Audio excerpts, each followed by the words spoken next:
Okay, so welcome back. This is video number 3, and we're going to talk about how to start your Prezi presentation. And I'm really going to talk specifically about Prezi Next structure, how things are structured in this Prezi Next new type of update, and that way you have a better idea of how things are broken down. So I don't want to jump in straight ahead right now. I want to talk about the structure, and that way you can dive straight in the next video after this. All right, so let's jump in and just take a look at a structure.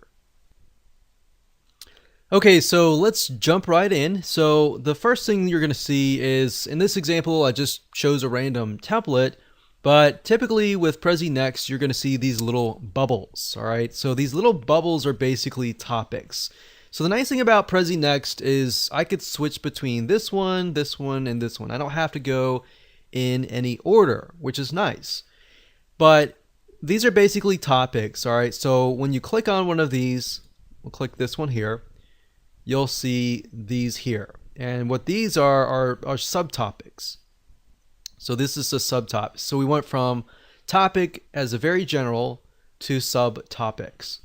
So this right here is a subtopic. So you can add more elements to the subtopic. So if you click subtopic, and there's two topic types, there's planet and stacks. Planet basically allows you to add more circles. So we'll do that now. You can see that this was the 4th circle. So we had 1, 2, and 3, and 4. And of course, you can always stretch it out if you would like. But it always looks professional no matter what. So the thing with classic Prezi was you can go all out, and if you weren't really very creative, it would be hard to make it really look nice and structured. So now you don't have to worry about that. Everything is now very much structured. Now if I clicked on that little circle that I clicked on just now, and I clicked on subtopic here, and let's add something here. So you can, as you can see, you can add in more subtopics and more subtopics and more. Now we could add Slack topic types like this. And with Slack topic types, as you can see, now it looks like a PowerPoint presentation, but now you can add pages underneath. So think about pages kind of like a PowerPoint slide.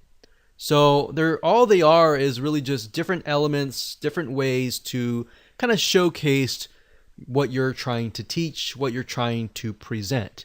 So just to recap, we've got topics at the top, subtopics below that, and you can do as many subtopics. And then you can also do pages as well. So as long as you understand kind of how that is structured, then getting creative and making your presentation look really nice is actually a breeze. So I just wanted to cover that initially before we actually jumped right in. So now you understand how things are set up.